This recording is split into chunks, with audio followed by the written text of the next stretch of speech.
Well, hello, hello, hello, and welcome to another segment of The Truth About Your Relationship. I am Dr. LaWanda N. Evans, the owner of the Healthy Relationship Institute. I specialize in helping couples communicate to be heard and understood, to manage conflicts and problems in their relationship, and how to understand each other better. I am a healthy relationship expert, a licensed professional counselor, couples expert, and therapist, speaker, and author. So thank you for joining me for another segment, again, of The Truth About Your Relationship. In today's segment of The Truth About Your Relationship, I'm going to talk about 4 critical behaviors that will ruin your relationship. Getting rid of criticism, defensiveness, contempt, and stonewalling in your relationship.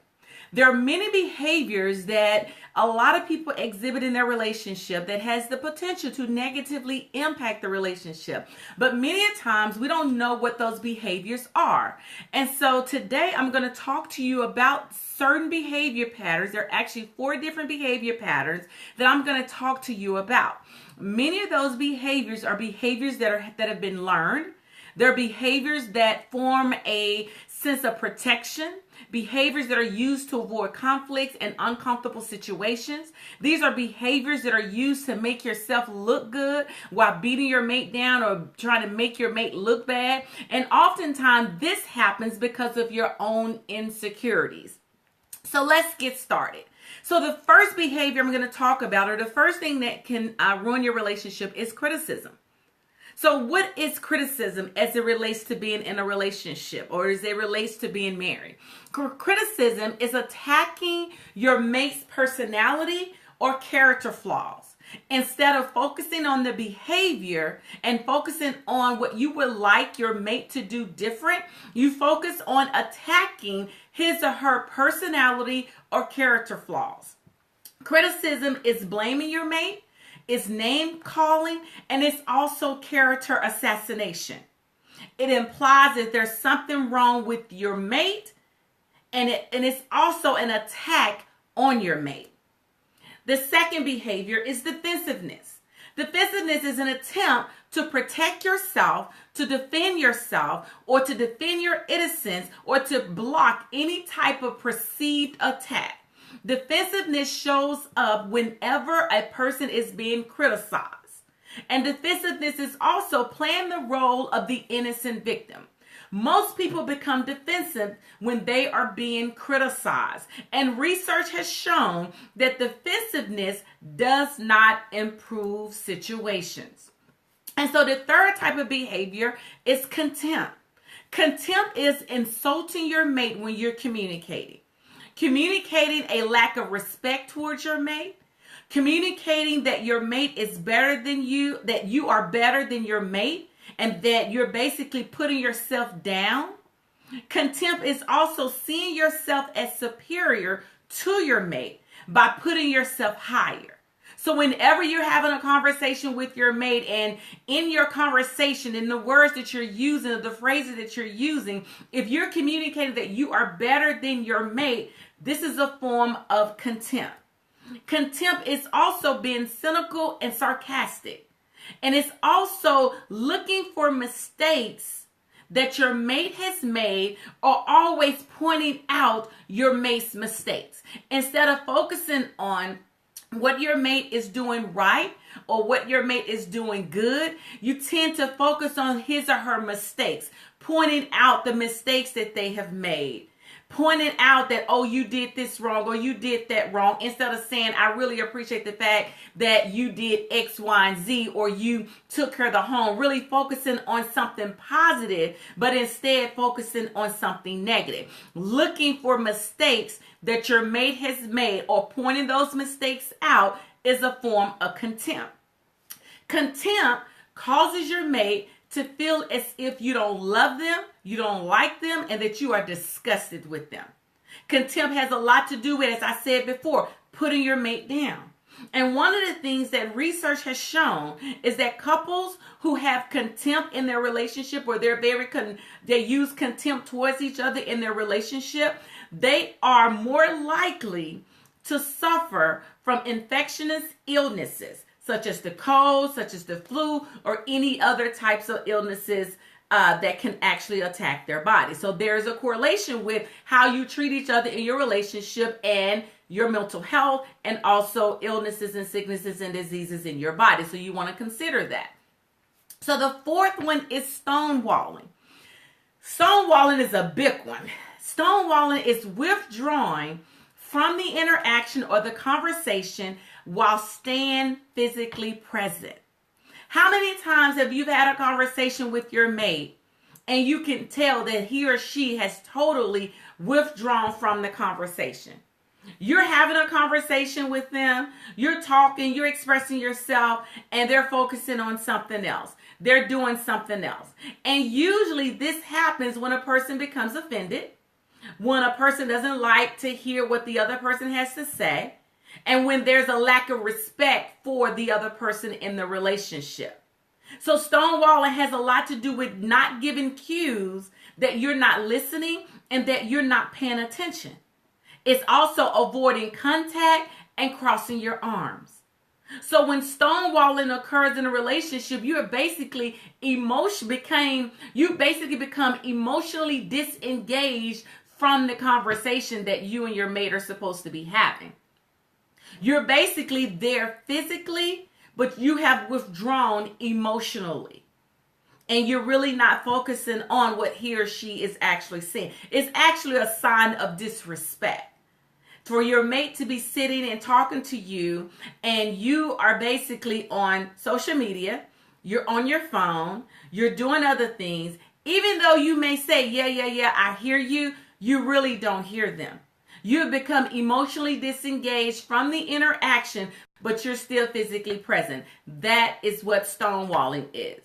One of the things that research has shown is that stonewalling elevates your heart rate and releases stress hormones such as cortisol and adrenaline. So you want to think about that. Stonewalling causes stress, and that's something that you want to decrease in your relationship. So what do you do instead? What do you do instead of criticism, defense, contempt, and stonewalling? Well, instead of criticizing your mate, one of the things you want to do is you want to avoid blame. You want to be able to express how you feel about the situation and not your mate. So you don't want to express how you feel about your mate. You don't want to blame your mate. What you want to do is focus on how you feel about the situation. You don't want to focus on, a character flaw in your mate or a personality flaw in your mate. So to avoid criticism, you want to avoid blame and express how you feel about the situation and not how you feel about your mate. And then you want to let your mate know what you want, not what you don't want. Many times in relationships, we talk about what we don't want. But this is the reverse. What you want to do instead of criticize, you want to talk about what you want. And then you want to be polite when you're expressing how you feel and when you talk about what it is that you really want. And you want to be able to show some type of appreciation as well. One of the most important things you want to make sure that you don't do, don't hope that your mate would guess what you need or read your mind. You want to tell them specifically what you would like. And remember, you're focusing on what you want and what you would like versus what you don't want. Example, I feel upset about the dishes being left in the sink. I would really appreciate if you would put the dishes in a dishwasher, please. You're not attacking. You're not blaming. You're expressing how you feel. You're expressing what it is that you want. And then you're showing an appreciation and you're being polite. You want to be able to express how you feel about the situation and what you need and what you want. You want to be able to always be polite and always express some type of appreciation. Here are some examples of criticism. And I want you to listen to these to see if some of these are showing up in your relationship. They may not be showing up exactly like this, but they are probably showing up in your relationship. And what you want to do, you just want to change it. So here are some examples of criticism. Saying things like, you never do anything right. You are always late. What's wrong with you? You can't figure it out? How many times do I have to tell you? Do I have to keep repeating myself until you get it? You are so rude. These are examples of criticisms that usually show up in relationships. And again, they may not show up this way in your relationship, but they may be showing up in another way. Are you putting your mate down?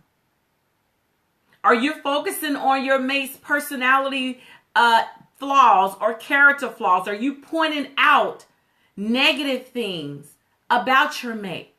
Are you always pointing out the things that your mate are doing wrong and never showing an appreciation and focusing on what he or she is doing right? So these are just some examples of criticism. And remember, instead of criticizing, you want to avoid blame and express how you feel. You want to express what it is that you want, what it is that you need, what it is that you would like.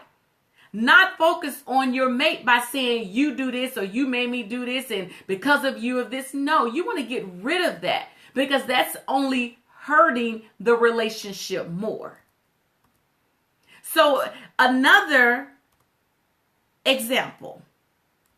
Let's talk about when it comes to criticism, is very, very, very, very important to understand that when criticism occurs in a relationship, it causes people to get very defensive. So instead of becoming defensive, which sometimes this is very hard, you want to take some type of responsibility for the problem because it takes two people. You just have to identify, okay, what part do I play in this situation?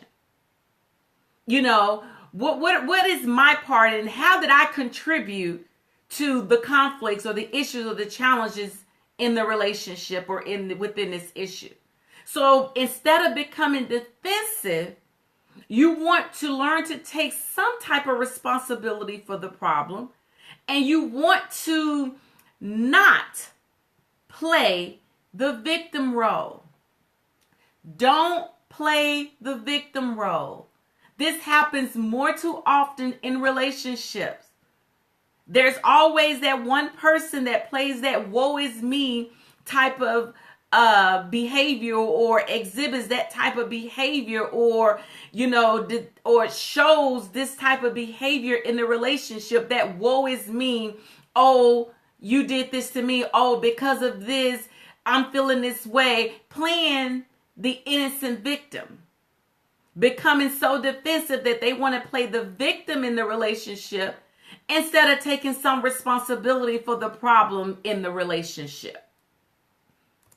So, instead of contempt is the number one predictor of divorce, the number one predictor of a relationship ending.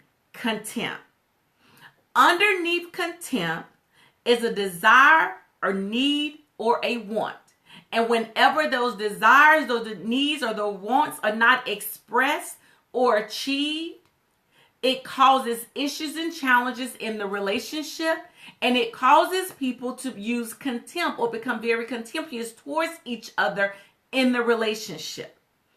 So instead of contempt, what you want to do is you want to describe your feelings and needs and not your mate. This goes back to I feel about what I want, what I need, or what I desire, what I would like, which I taught in one of my last Facebook Live. So being able to express how you feel, being able to express your needs, instead of talking about your mate and you did this or you did this, if you wouldn't have done this, this wouldn't have happened. Talk about how you feel. I felt really upset, or I felt happy about X, Y, Z, because you can also express positive needs as well. And then being able to say please and thank you and show an appreciation to really show what it is that you really want from your mate.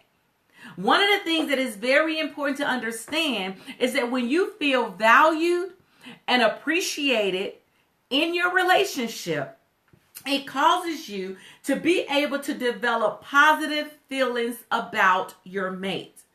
So instead of using contempt, instead of making it seem like you're more higher than your mate, you're more superior than your mate, or pointing out your mate's flaws and things of that nature, describe your feelings.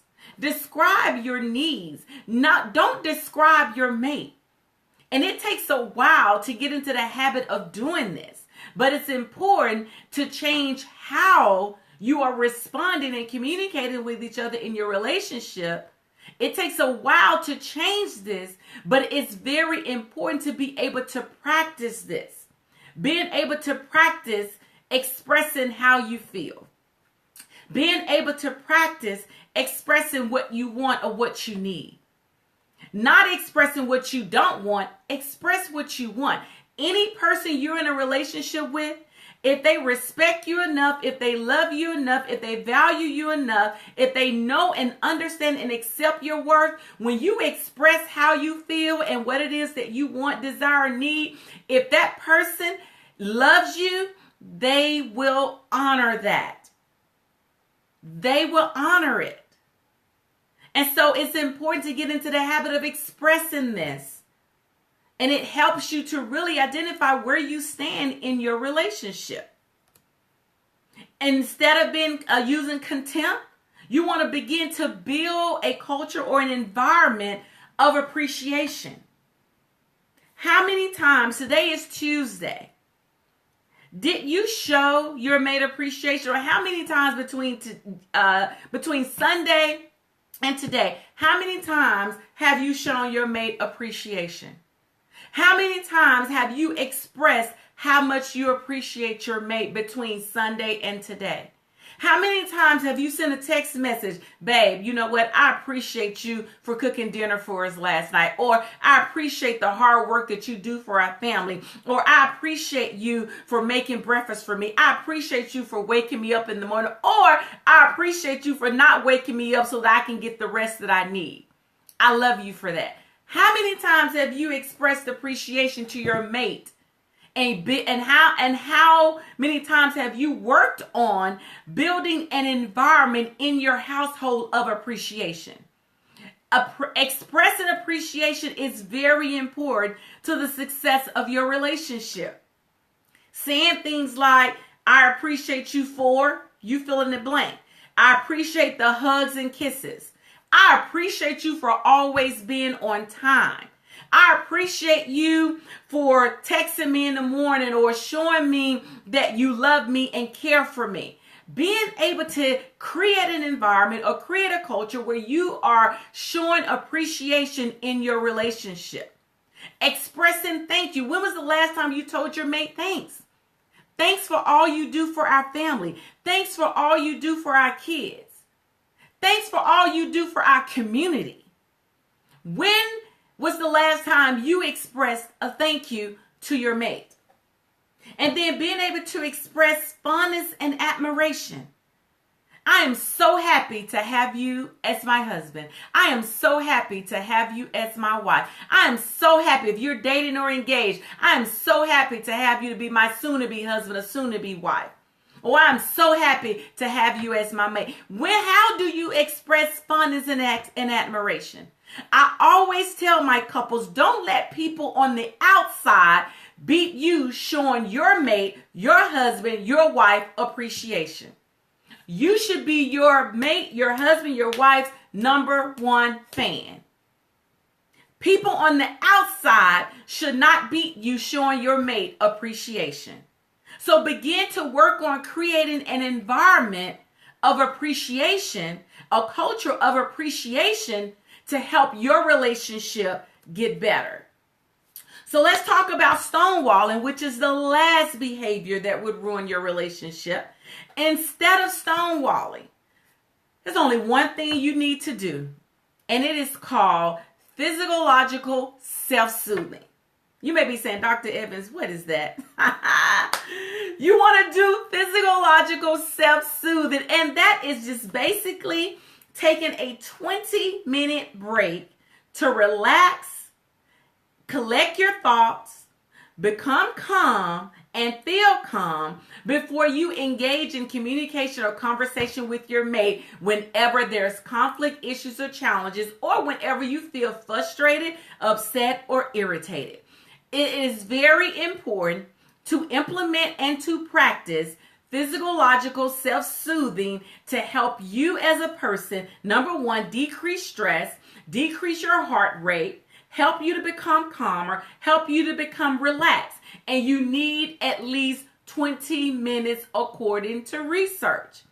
So it's important to practice these things to help your relationship get better. So let's go over them again. The 4 behaviors that impact or ruin relationships. Those 4 behaviors we have: criticism, defensiveness, contempt, and stonewalling. You want to make sure that these 4 behaviors are not showing up in your relationship.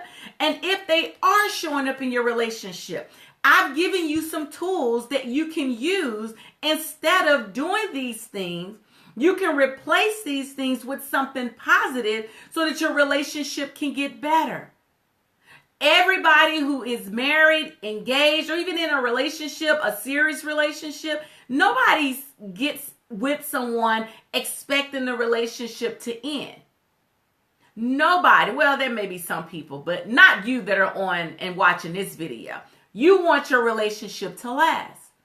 So you want to make sure that you do the things that help your relationship to get better. And remember, it takes 2 people. One of you can't be working on this and the other person does not. It takes 2.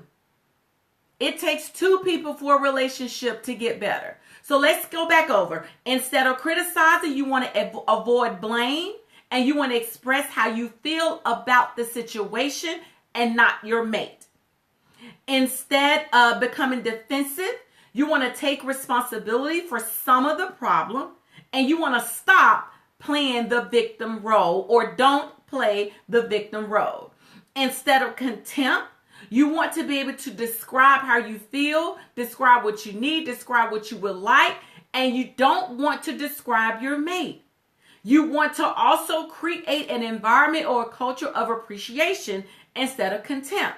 And then lastly, instead of stonewalling, you want to practice physiological self-soothing. And that's just basically taking a 20-minute break to collect your thoughts, to relax, to become calm before you begin any type of engaging in communication or interaction with your mate. This helps you to have a more productive conversation when you have implemented and practiced physiological self-soothing prior to having that conversation. So in closing, don't let criticism, defensiveness, contempt, and stonewalling ruin your relationship. I've given you tips. I've given you tools. You can implement them. You can try them. If you're looking for more help, if you're looking for more information, I am hosting the 7 Principles for Making Marriage Work seminar, June 14 and 15. That's a Friday and a Saturday here in Dallas, Texas, where I'm going to be talking a little bit more about these. I'm going to give more tools and more information to help you to have the relationship that you want. Thank you so much. This has been Dr. LaWanda N. Evans, licensed professional counselor, health and relationship expert, couples expert, and therapist, speaker, and author. I will see you next time for another segment of The Truth About Your Relationship. And again, thank you so much for joining me today. Have a wonderful day. Bye-bye.